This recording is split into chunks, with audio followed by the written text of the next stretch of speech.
I think it is a legitimate thing to go out and try to knock in a few hours of getting your heart rate up. Even if you do 2/3 of your activity on the weekend, it's still more healthy for you in terms of current health and longevity than not doing it at all.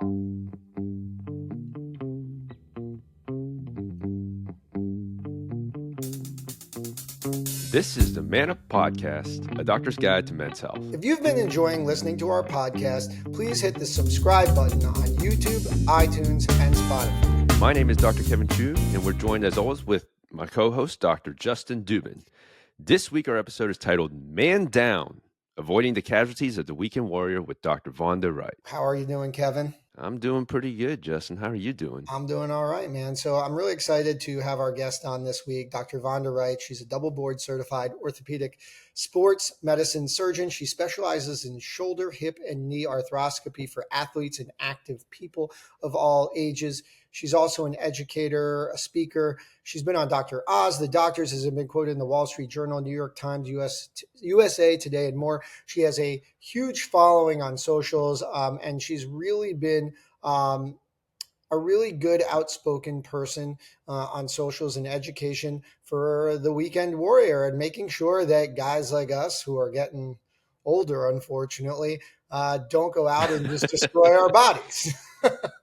We talk about a lot of very interesting and pertinent stuff. We talk about tennis elbow. We talk about frozen shoulders and just ways to prevent injuries, because you want to be able to keep doing these things weekend after weekend. You don't want to get an injury and all of a sudden be out for a set amount of time. Yeah, and I think the important thing here is that, we have always on this podcast stressed the importance of activity when you're talking about optimizing testosterone, optimizing your health. She gives us some really good pointers here, highlights the importance of lean muscle mass specifically, because really what we're talking about always is health is wealth. And I am an active person. Kevin's an active person, but we got to do it right because, if you fuck up your shoulder, you fuck up your knee, you're out of commission for a while. So, being thoughtful in how you approach, exercise is just as important as exercising itself. And also a hot topic that we kind of hit on is Ozempic. And that was really interesting on its effects, on potential effects on muscle mass or the bone. So that's going to be some really exciting stuff that you guys are going to hear about in the episode. Yeah. Well, I think it's a really great episode. Let's get right into it. Thanks for listening as always, guys, and enjoy the episode. All right. So we are joined here by Dr. Wright. Dr. Wright, thank you so much for coming on the show. And we're going to talk about some really, really interesting stuff here today. As we get older, we often find ourselves in situations where we become that weekend warrior. I know Justin does. And so, we don't really have that much time during the week to really work out and do the activities that we like to do. But come the weekend, we're playing softball, golfing, flag football, tennis. Justin does paddle, pickleball, just to name a few. And it feels like these are the situations in which we are most likely to get hurt. So does being a weekend warrior really make you likely to get injured during your activity? I love that you guys are trying the best you possibly can, right? You're doing the man thing during the week. You're taking care of everybody. You're making the money. And then on the weekends, you're like, oh my God, I'm going to become my dad if I don't get out there, right? Plus, you know what? That is the only legitimate way for you to leave your responsibilities behind. You're like, okay, honey, I got to get out and keep this bod going. So I got to fit it all in. Yep. Yeah. And so, I'm sorry. As a wife, I don't always buy that it's going to take you 6 hours to play a round of golf. Like what? They can't. Well, when you hit 146, it does. Okay. I guess we got to consider the game. But you know what? I think it is a legitimate thing, you guys, to go out and try to knock in a few hours of getting your heart rate up. And there is some data actually that shows that even if you do 2/3 of your activity on the weekend, it's still more healthy for you in terms of current health and longevity than not doing it at all. So if we do good, better, best, it would be better if we spread it out. But if we're going to not do it at all, it's better that we crowd it into the weekend. But here's the deal, people. we got to harness the wisdom of our age. Come on. Mm, I know we think we look and feel 25, or we imagine that we're still 18, yeah. but we're wiser than that, right? So the good news is my research shows that 40s can be prime time for men, but you got to be smarter. So it does not count to run late, screech into the parking lot of the golf course, pull the clubs out of the trunk, run to the first tee, and try to hit 375 yards because somebody's going to pull their back. Same with paddle, same with tennis. It takes a little more lubrication of your body with blood and getting your joints going so that we don't do something like, I don't know, pull our calf muscle. Ooh. Has So, yeah, anyone done that's that a low here? blow to Ooh. me. I don't know. I 3 weeks ago, I ruptured my calf muscle playing paddle. So honestly, like, and I guess that's kind of a question I have is, a lot of us were doing this for the competitive juices, obviously, and and it's something that I enjoy doing. But you're saying like you can't just go out there and do it. Is there an amount? Is warming up, is stretching important? I feel like that's always a question that is controversial. People are like stretching after versus stretching before. What am I Yeah. doing if I'm a weekend warrior in terms of before I'm just running out there to prevent these things? Well, what you're not doing is static stretching. So you can put those high school track ideas away where we would just lean up against the wall, stretch, do a few Oh, bounces that's what I against our do. calves. I know, right? I get it. Listen, I'm a sports doc. I know exactly what you do. Okay.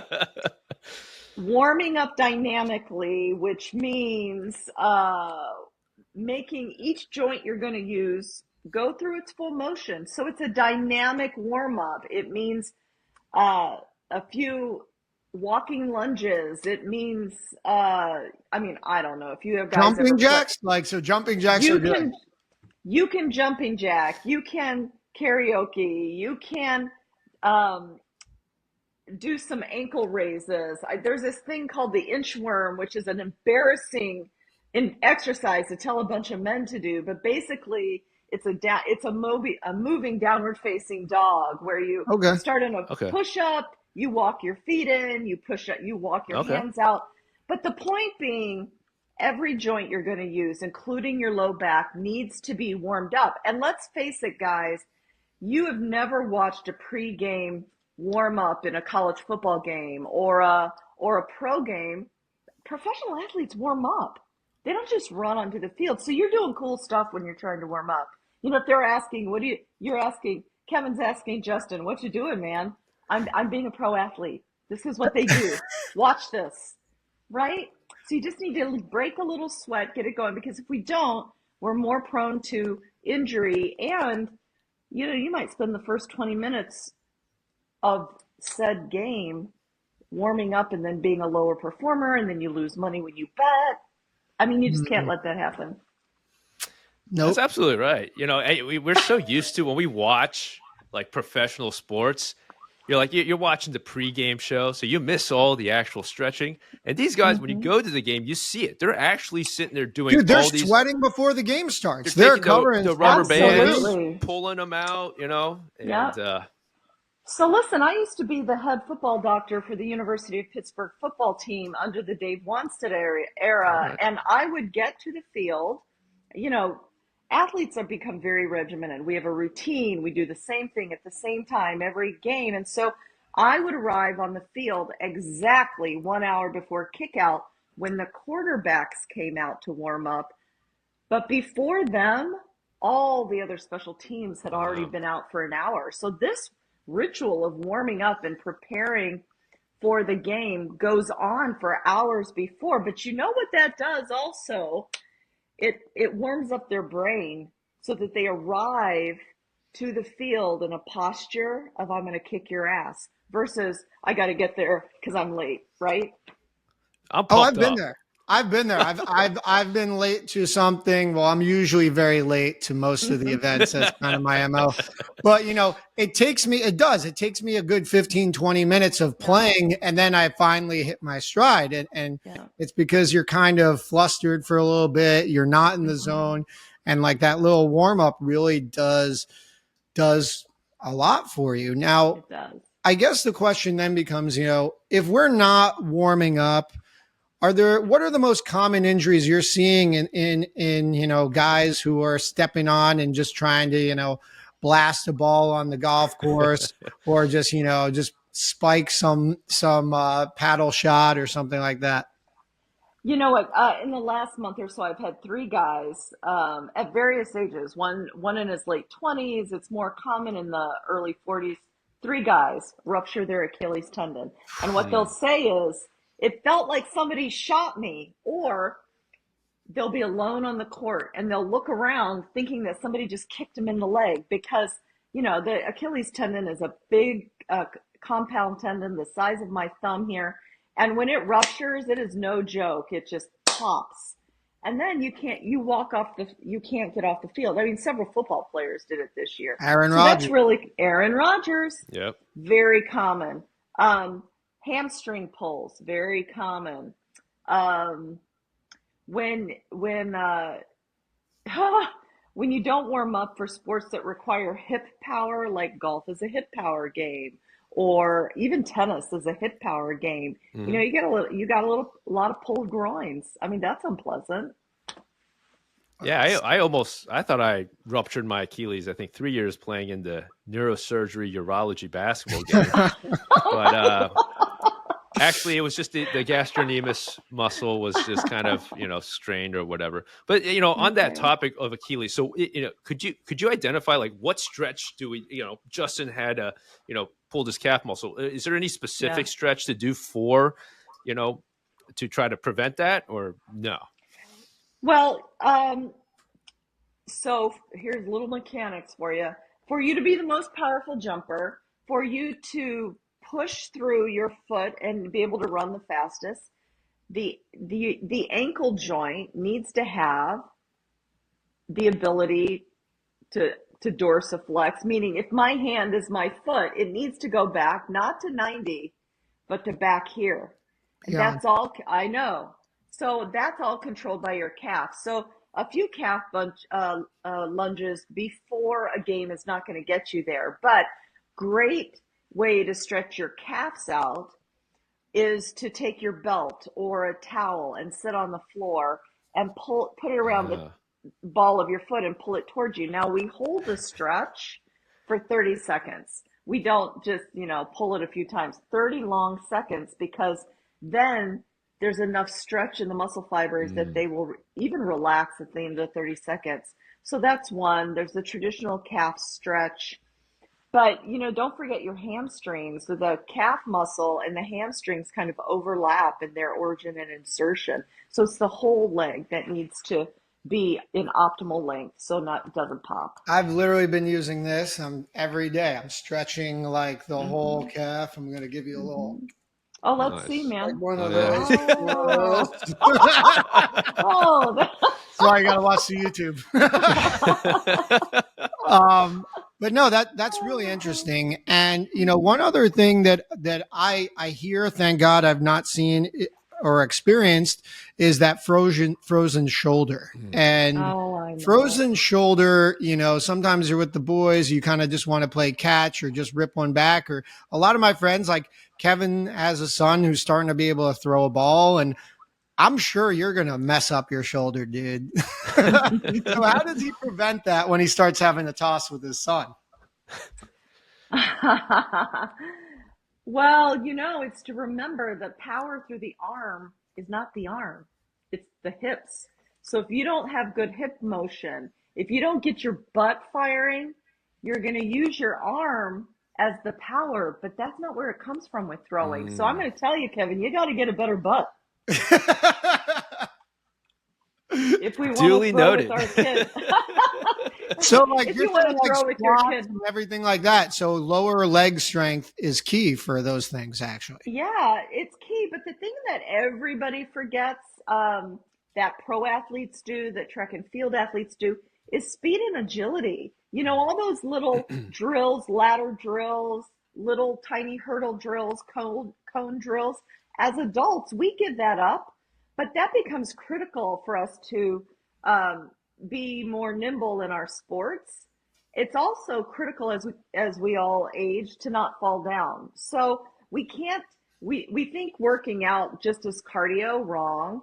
It's lifting is more important. Agility is critical, and dynamic stretching before with static stretching after. That's the complete package. Because here's the deal. Everybody's working hard. We've got our noses to the ground. We're not looking up. We're cramming all of our exercise into the weekend. But the biggest measure of success at every age is how fit and badass we are, right? Hell yes. If we're successful at work, but we're kind of a slouch outside, that's only partly success in my mind.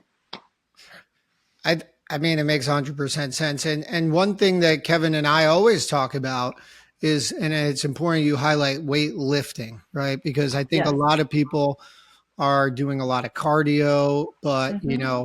we know when we're talking about optimizing your testosterone levels, optimizing, Mm-hmm. weight loss, it's really lifting resistance training that's going to get you Yes. there. And that also improves your bone health as and you can obviously comment on that, but this Mm-hmm. is something that is really, really important. And weightlifting, I feel as we get older, a lot of people get intimidated by going to the gym. They'll just do the treadmill, they'll just do the elliptical or just the stairs, but it's really, really important that you continue lifting. Now, clearly we talked about testosterone weight loss, but obviously it sounds like, for preventative purposes as well. If you're going to do one thing, all kidding aside, I mean, every person who works hard, no matter what they do, are busy people. So if you only have one time slot, one thing you can do, what you should do is build lean muscle mass, because that is what's going to keep you youthful. Because frankly, we can get enough cardio with fast walking, running up the stairs and micro sprints, during the workday. But lifting is the most critical thing, and to your point, it's not just about, carrying around big guns, but it builds bone. 2 million men in the United States have osteoporosis, and the incidence is different than women. Men's osteoporosis or weak bones happens at 50 if you have a metabolic problem, and around 70-ish if you're just getting older and losing your bone density. But here's the critical information, and this is not hyperbole.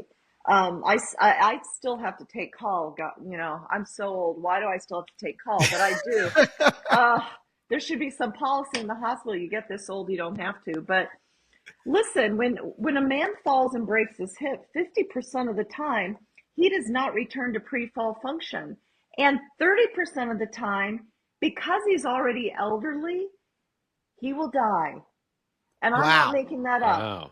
So there you have this guy in bed who's previously like you guys, doing all the things, worrying about being a weekend warrior, but tripped over his dog, tried to climb Wow. up to help somebody, breaks his hip, and that's a life-changing catastrophe. So when I talk to you about let's find some time to lift some weights, let's be really concerned that while you still have amazing testosterones, that you are building bone and muscle. It's not because I just want you to be hot in a bathing suit. It's because I don't want you to end up in my ED with a broken hip and feel pathetic and sad.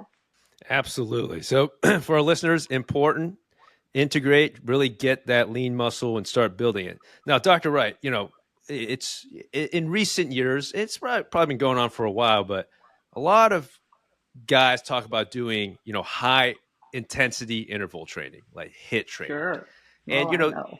to the mind, it makes it seem like, yeah, that you're getting good use of your time, 30 minutes doing some really good exercises. But I'm assuming that you're probably going to have more injuries, associated with those type of training. So, is this type of training worth it? Is that kind of where guys should kind of focus on? It was a hot trend for a long time, and I think we need to think about how our heroes train. Everybody wants to train like a pro athlete. Well, pro endurance athletes spend 80% of their time with their heart rates in zone 2 base training. Mm, They're not up near VO2 max yeah. every single day. They are a few days a week, and Hmm. they are in specific VO2 training, but most days they are building endurance and stamina. And so I think we can take a lot of information by what the best specimens in the world do.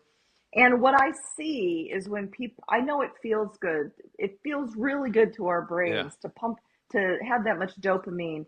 And we want to go back and get the reward every day. But here's seriously what I see. I mean, my office, I have the great, it's not a luxury, it was purposeful, but my office is on the third floor of something called the Lake Nona Performance Club, which is like a gym on steroids. We have a metabolic lab, we have an indoor football field, we have all the toys. But what I see, because I'm right there, is on the indoor football field, which my office looks over, the people that are in the high intensity interval classes 6, 7 days a week are hurt every month or 6 weeks because it's just too much, too often, high cortisol. And so I am not at all opposed to working out hard, but 7 days a week, it's going to be too many reps. You're going to see a lot of injury. And then what happens is you have to schlep into my office and I'm going to get you into active therapy, and your brain's going to scream at you for not having that hit of dopamine every day. And we don't want you to be that way. Yeah. So, I mean, on that, is it, obviously we're talking about better weekend warriors better than nothing, but Yep. now we're talking about maybe spreading out that wealth of exercise throughout the week to Yeah. prevent that. Is there an optimal amount? Like I try to go, I try to lift 5 days a week and maybe do cardio 2 days a week. So I'm trying to exercise 7 days a week. Obviously, I don't think I always get there. Usually ends up being 5 to 6 days a week. But, is there, should you be lifting every day, or is that too much? Should you be lifting 5 days a week? Is it too much? Is there like a safe amount that we shouldn't really overdo it? Like you're talking about with the high intensity training? So I'm not opposed to people lifting every day, but I am opposed to them lifting the same body parts and same reps and sets every day. I mean, I think our body thrives on variety and adaptability. If we give it the same menu every day, it adapts so quickly that it's of decreasing returns. So I'm not opposed to people lifting every day, but I would be opposed to back squatting every day. Right. Or so if you're going to total body lift, then you have to lift in a different way every day. An easier way is to arm, legs, arm, legs. And I personally prescribe powerlifting. And so that's a push pull with the arms, push pull with the legs. That's 4 days. Mm-hmm. Because then you're just filling in behind it with the accessory lifts. And maybe when your fifth day is total core out day or whatever. You know what I mean? So you can lift every day, just not the same every day. And then in terms of cardio or even zone 2 brisk, whatever it is, you just need 3 hours a week with a couple sprint sessions in there. So you can spread that out also. I must say that's kind of something I've integrated just with, learning a lot more and, through the internet and stuff. But level 2, like exercising. Before I used to try to do high interval all the time.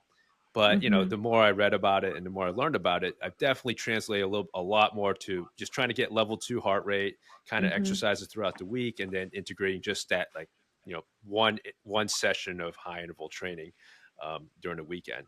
Now let's kind of go back. Oh, okay. I was just going to say, I just think as an end note to that, I think it's really important as you plan out your workout schedule or plan out your goals is to actually take 2 seconds and ask yourself, what are you training for? I mean, if you're actually training for a triathlon, it's very different. But most of us are training for life, training for longevity, training so that we can do what we want when we want all the time, right? So if that's the goal, then it's very different than, killing yourself every single day, ending up hurt every 6 weeks, right? Versus let's train for longevity. Let's train to be able to do anything you want to do. So that it's just a mindset of what am I actually here for? You touched on VO2 max. I'm just going to go on a tangent. VO2 max. Is it important for us to like really improve our VO2 max? You see a lot of literature. Can you explain what I don't even know what VO2 max is. So longevity. It's an important metric for longevity. It's the most important metric for longevity. It predicts all-cause mortality. So VO2 max simply, please cardiologists don't write in and hate me for this, but it really is a summary of our oxygen exchange and metabolism. So here's how it goes. the difference at the end of life. I talk on in I've posted several times lately about my 97-year-old goal. So if at 97 I still want to be independent, be able to make my own decisions, make my own choices, I need an independence VO2 max of 16. If you're a man, it's 18, right? But how does VO2 max go? Your VO2 max in midlife, say 40, 50, can decrease by 10%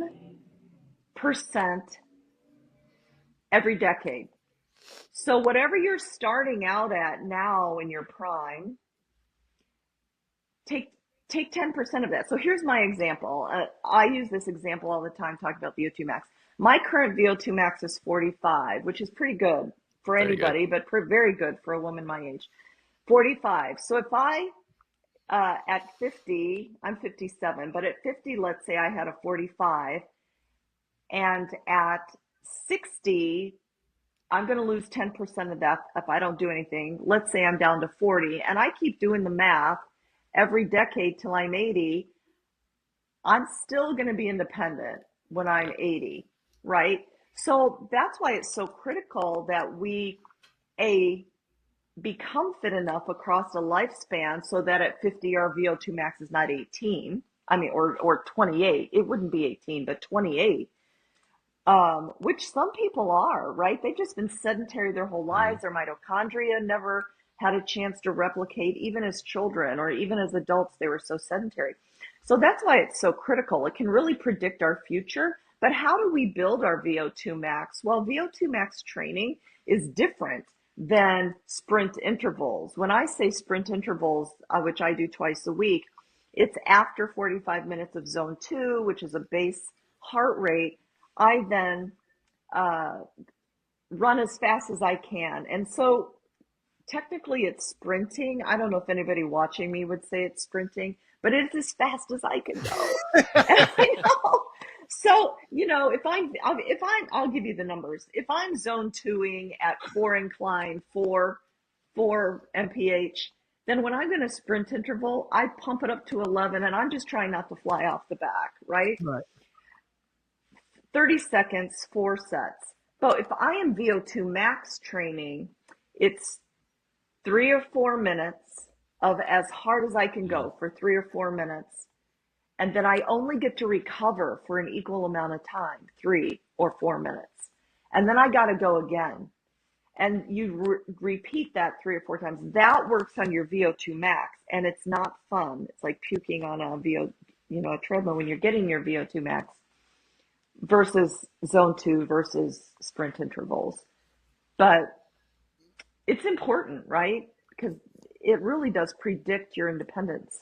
So to me, then, it's interesting because we're talking about lifting here, but the VO2 max sounds it's a more cardio forward exercise, correct? Yeah. Okay. But if your VO2 max, if you're working at a heart rate that's approaching your maximum 5-6 days a week, then you're really training your high zones. But that is not where you get your metabolic flexibility, your ability for your little mitochondria organelles, which are the powerhouses of your cells, to switch easily between fat and carbs, right? So we need to be well trained in the bases, which then helps us above. But burning out every day at your VO2 max doesn't make us more metabolically efficient from a ATP standpoint. Makes a lot of sense. Now, you mentioned the treadmill, and that just triggered a thought. I mean, right now it's becoming very, very, very cool. The hot girl walk where, you set the treadmill to 12. It's 12, 3, 30, I believe is what it is. Like incline at 12, 3 miles per hour for 30 minutes. I actually do the 15 for hour, but that's not that if it's hot in Miami and I'm just trying to get a cardio, watch TV instead of sitting on my couch, I'll do the treadmill. Is that a thing? Is that a good, or you have no comments on that? You know, what's the point of that? Okay. Burning calories, I guess. You're going on an incline. What's your heart rate doing? I mean, It's that's my pretty question. honestly. What's the heart It can rate? get high. It can get high. Yeah, Ish. high-ish. You gotta ask yourself, who's that for? The guy behind her? This is a men's show. I'm just asking. You got to remember, I've been a sports doc my entire career. Yeah, and yeah. lived in locker rooms, so whatever. Yeah, no, Yeah. I mean, it's just something that I always found interesting. I don't know. It's Yeah. been it's been a big thing recently, and I guess it's really to burn calories in I guess an efficient manner is really what it's trying to do. But you know what? Let's talk about burning calories, because this whole world is obsessed with losing weight. But people don't realize. I had this conversation with a man today. I had clinic today, and he wants to lose some weight. He plays a lot of pickle. And if we just focus on eating less calories and burning calories with cardio, when the scale decreases, we're going to be 50. If we had the opportunity to get on a body composition scale, DEXA scan, if we're just focused on losing weight per se, you would find that you lose equal pounds fat and muscle. The trick is to not lose muscle as you become leaner by losing fat. You want to decrease percent body fat, but increase your lean muscle mass. So you do that not by losing weight, but by recomposing your body, getting your percentage fat down, building muscle. Right. So we do that by not burning it out with cardio. We do it by lifting, eating enough protein, usually a gram of protein per ideal body pound, and then the cardio comes third. That will recompose our body versus starving and just not having enough calories. You lose your muscle, and then you're behind the eight ball. I'm loving this conversation because, Yeah, for sure. you know, the protein 1 gram, you know, per body weight. I've actually tried it. I calculated how much I was supposed to get. It is hard. It is hard to eat that much protein. I'm like drinking shakes. I'm like, I got to eat a steak tonight. But that's the thing. You're never hungry if you're really actually doing that, right? It actually fills you. So that's, if you're eating right and you're doing it the right way, you're actually probably going to be full, and you're going to be probably potentially losing weight. I think a lot of people you hear aren't eating enough. You're putting yourself in like a fasting state, and you're really not, and you're really not losing the weight that you want, instead of, you know, doing the exercise, eating the protein that you want, for sure. That's right. For sure. You're not hungry across the day. And I'm not anti-carb, but I am anti-simple carb. I'm anti-added sugar. But fibrous carbs and complex carbs, I mean, we need those when we work out a lot. But what we don't need at all is all the added sugar that almost everything has. Right. But, you know, I know this works. I know it works in my patients. It worked in me. I mean, it's the way to become lean instead of thin fat. Do you know what I mean? You can look thin, but you can be 40% body fat. Skinny fat. Skinny fat. Mm-hmm. Classic. Now, go ahead. You know, I don't know if there's and we necessarily have an answer to this. It could be controversial, but you know, now there's potentially a shortcut in losing weight, right? Ozempic. You have these, you know, weight, you know, injection medications. So, you know, does this make a problem, you know, in regards to your muscle health or your bone health if you're just like aggressively losing calories due to Ozempic?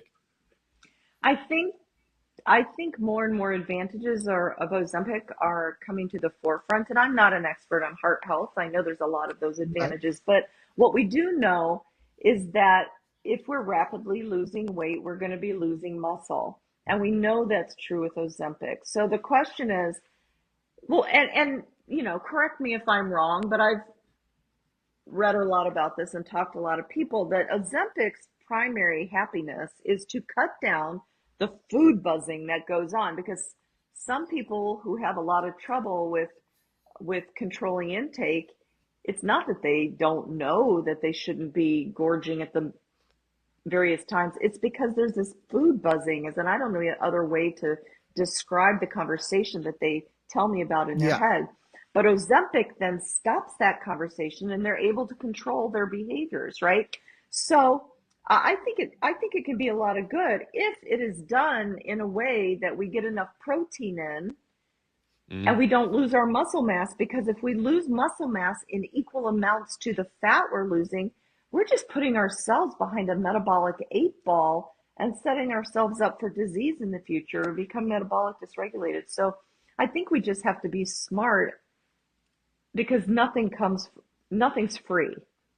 I think that's a great way of looking at it. And I do, and when you look at it from a standpoint from orthopedics, we do, and even when we look at it as urologists, we know that being overweight puts you at so much mm, strain on your muscles, Mm-hmm. so much strain on your bones, your back, Yep. but it also causes metabolic syndrome and all of these things that Mm-hmm. you can get out of by really losing weight. So even if it's not the long-term answer, maybe at least getting you in a place where you have enough Right. energy or Mm-hmm. the ability to really move yourself and get to the gym, get the exercise you want, it seems beneficial. But obviously there's people who may need a nutritionist on these things, just like anything else, right?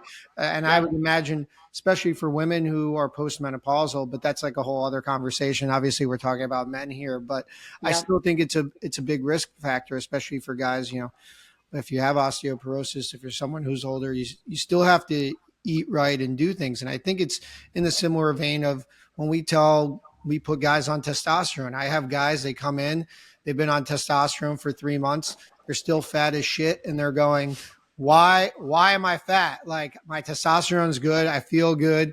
I'm like, well, you're still eating like shit and you're just sitting around Mm-hmm. the right. house. This isn't going to get you where you want to go. We're giving you the tools to do so, but Mm-hmm. we can do the tools, but you know, it's, you can take a horse to water, but you can't make them drink. And I think it's with all of these medications to some Mm-hmm. degree. And that's why these kinds of conversations are so important. And it's like, yeah, I'm going to, you know, play golf once a week, but I'm not setting myself up for success prior to that. I'm not, you Mm-hmm. know, giving myself the best opportunity to even optimize the times I do get to the gym by, you know, living a crappy lifestyle, right? And it's Yeah. not going to cancel itself out. I can't have 100 beers a week and then just go think that, you know, going on the track for a day and a half, like for 2 hours, is going to end up making it all go away. And it's the same thing with Yeah. testosterone and all that stuff. Lifestyle Mm-hmm. and how you approach these situations is so important. Well, tell me if I'm wrong, but it's my understanding that great nutrition, lots of muscle, metabolic health is critically important for uh, to to make sure a man makes enough testosterone to keep him virile. All the manly things. Being fit is part of that, right? Oh, 1,000%, Kev. I mean, Kevin, what do we usually say when we're talking about lifestyle things and improving your testosterone naturally?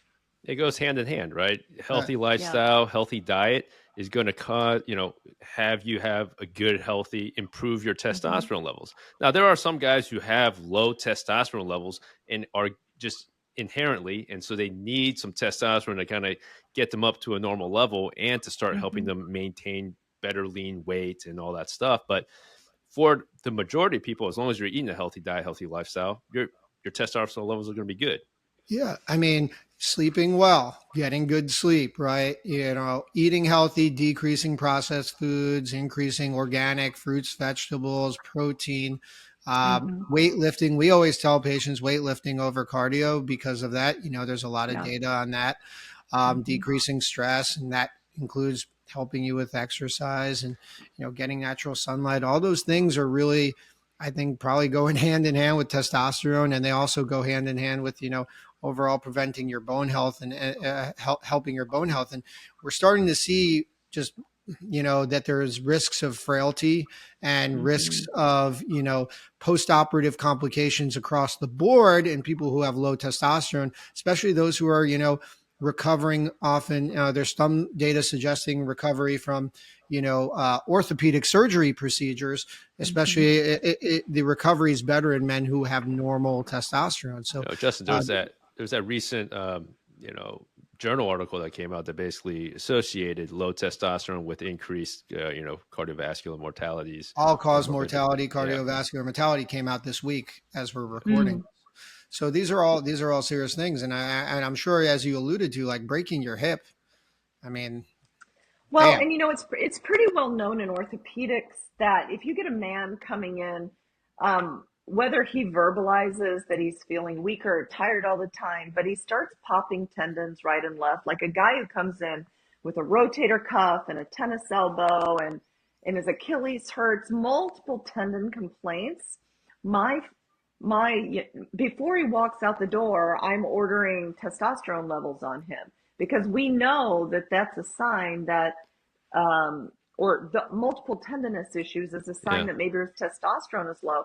And I've gotten to the point where I have four sons all in the millennial years. I'm telling them, okay, when you get to be about 40, we're going to get a baseline testosterone because isn't it hard? I don't know if when I get a testosterone level on a man and it's low normal, if that's like 3 times lower for him, because who knows what his normal was.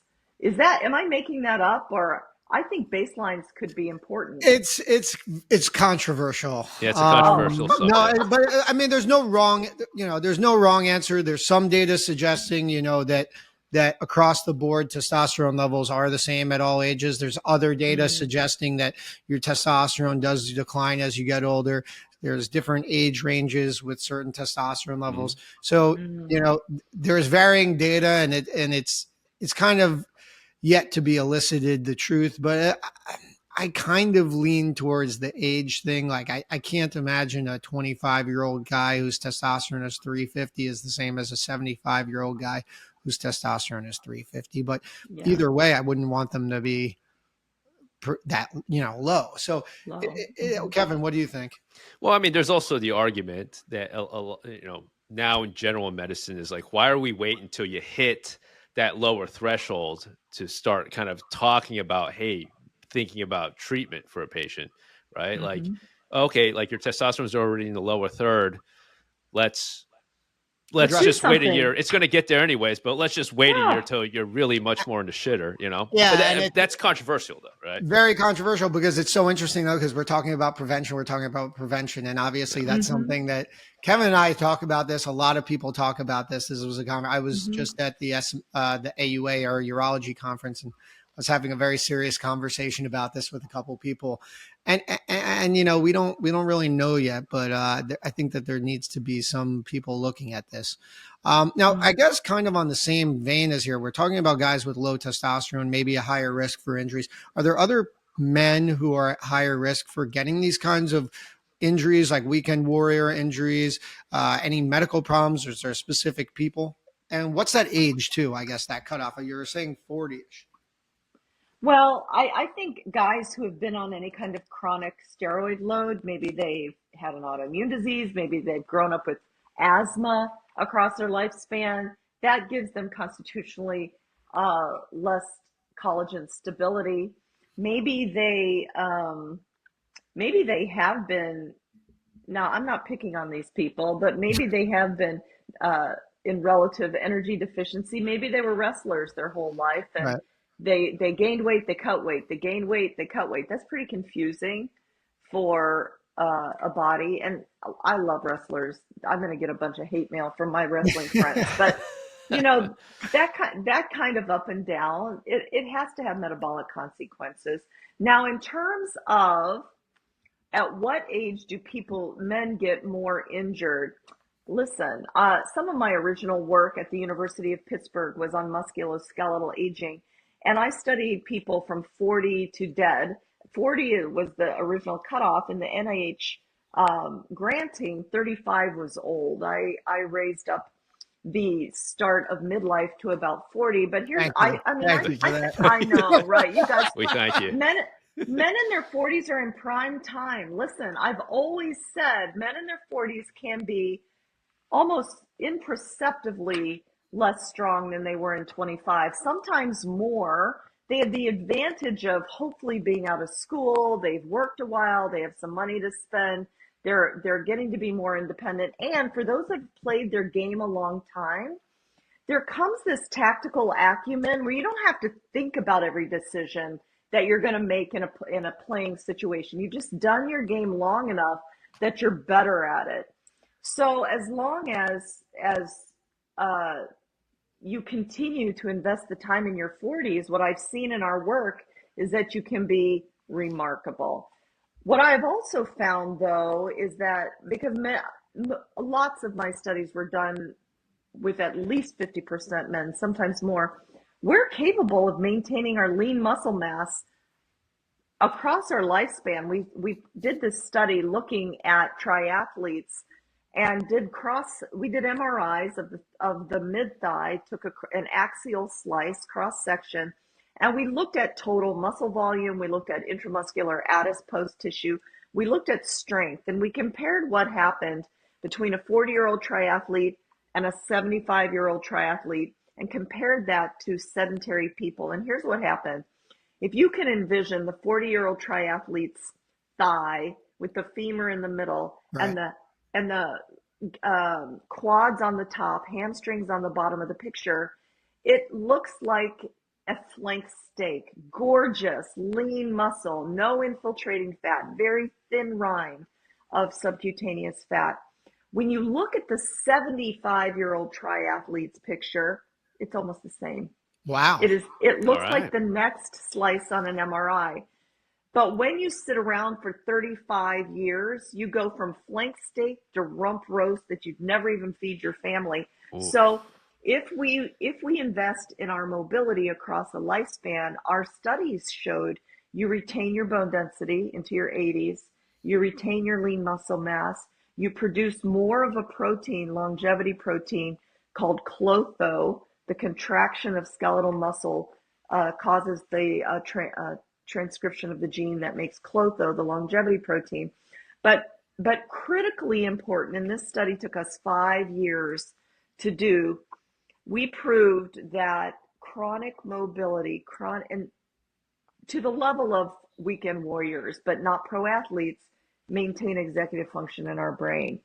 And so all of this to go on and say we can be healthy, vital, active, joyful across our lifespan if we invest every day in our mobility in a smart way. But when do I start see an increase of injury? It has to do more with a couple things.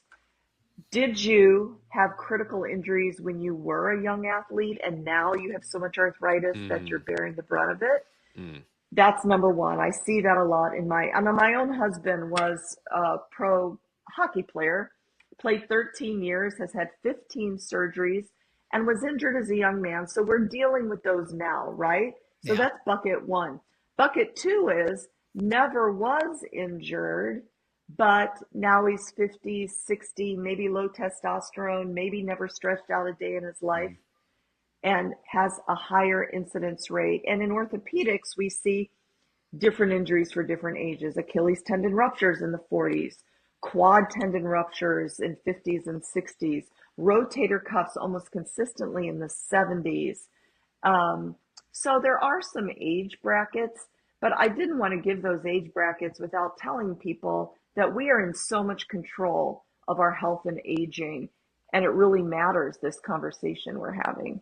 Honestly, that was spectacular. That was Yeah. really Yeah, good. that was Now awesome. I'm also shitting my pants because I tore Yeah, my yeah. ACL and had a medial mastectomy like in 2012. So I'm worried in 20 years I'm going to need a knee Yeah. replacement. Probably. I mean, it's coming Maybe, down the line. maybe. I don't know. I feel like we've covered a lot. Kevin, what other questions do you have? I think we've It's been one question that's been on my mind. You mentioned a DEXA scan a little earlier on, yeah. and Yeah. I think we're in a time and age where everyone's like really wanting to know more stats about themselves. So could you give some advice to our listeners? Like, is there a good age to get a DEXA scan? Should a normal person or a weekend warrior, should they be getting DEXA scans to better understand their health and use that as a good metric to kind of, set goals? It's a great question. You know what? DEXA scans, for those that are listening that haven't been familiar, they're a kind of X-ray that tells you your bone density. And so men have an opportunity because of the way you respond to testosterone. Let's just stop right there.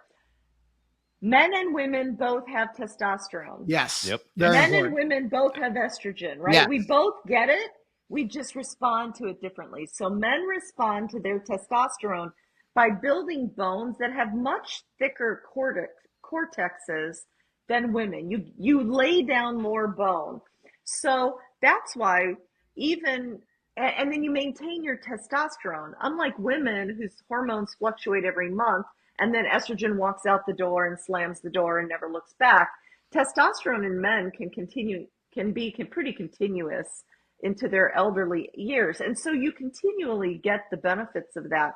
So therefore, what I'm trying to tell you is that if you have had immunodeficiency, if you have had autoimmune, if you have had the need to take lots of prednisone or steroids in your life because of illness, then you may be in danger of having weaker bones, and a DEXA scan may be appropriate in your 50s.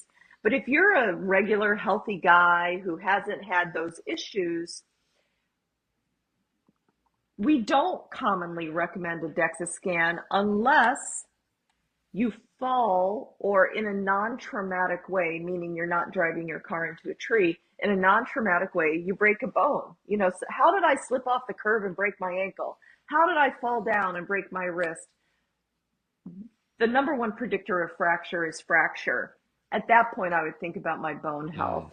And that's, that's my advice. But hip fractures happen very commonly in men, and it's tragic. So you get a longer lead, but it's still a problem. I want to bring in your comment there about the estrogen and its role also in bone health, because a lot of guys, and Kevin and I have talked about this at length on the podcast, is back in the day, a lot of people, when they were getting testosterone, they would be given an anastrozole, which prevents the conversion of testosterone to estradiol, right? Which is estrogen. And a lot of guys would be like, I want my estrogen to zero. Yeah.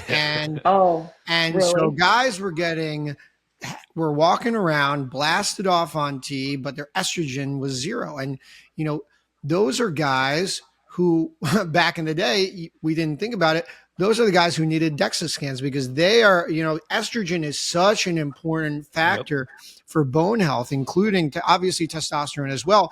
So really the mind shift, urologists, men's health, testosterone replacement therapy has really shifted in the last 5-10 years, that I'm never giving an anastrozole, truthfully, unless they have very high estrogen levels. My goal is never to knock out a man's estrogen levels, because you heard it here, folks. Dr. Wright said it is important for bone health, and the lack of estrogen in postmenopausal women is one of the reasons why they need the DEXA scan, because their bone health is not there. So it all comes together. And, we see still a lot of guys come in from these men's health clinics. They're blasted off. Their estrogens are zero. And these are the guys who are in the gym working hard. And guess what? Your estrogen zero. You're probably putting yourself at risk for a stress fracture or something like that. I don't know. I'm just asking. I'm commenting. So it is very important to bring it back to what you were saying, is that estrogen's important in men. Obviously, high levels are problematic, but we're not trying to blast you to zero. Otherwise, you're putting yourself at risk for all the things we've been talking about. I think what people don't know, if they don't know, is that our bodies are they're a wonder. They are so finely tuned for homeostasis. Our bodies do not like being a little up in anything. They do not like being a little down. They go to great lengths just to be the same all the time, and only blip up if they need to, so that if it's for a medical reason, we have all kinds of, wonderful knowledge these days, but to toy with the perfection of our homeostasis, nothing's for free, as I say it again, right? Yeah, for sure. Yeah. I think we're done. I think this was excellent. This was really, really fun. This was amazing. I learned fantastic. A whole bunch. We'll definitely have you back on if you would have us. Thank you. I love it. Dr. Wright, can you just tell our listeners where they can find you Yeah. where you're located, where they can find you on socials. This was fantastic. You're so wonderful, so Yeah. knowledgeable. It was really wonderful. Oh, thanks. It was fun. It was fun to get to talk to you. So, I post every single day on Instagram, Dr. Vonda Wright. I don't have a lot of time, so that's where I post. But I also have a podcast that last week was number 3 in medicine, which is called Hot for Your Health, where I talk about the things in the intersection of performance. I do a lot of men's performance, meaning I take care of pro athletes for a living. I'm going to tell you what we do for them and give it to you. So performance, longevity, and then I have a big presence in the health of a woman. So it's all those things. So Instagram, Dr. Vonda Wright, podcast, Hot for Your Health, and then my website, Dr. Vonda Wright. All right, Dr. Wright, thank you so much for coming on. And thanks, guys, for listening. As always, check out our site, check out the Man Up Pod on Instagram, TikTok, Twitter, and also our YouTube. You can see me stretching on this episode if you didn't see that yet. You get to see our beautiful faces. But for Dr. Wright, Kevin, and I, thanks for listening. Until next time, have a good one.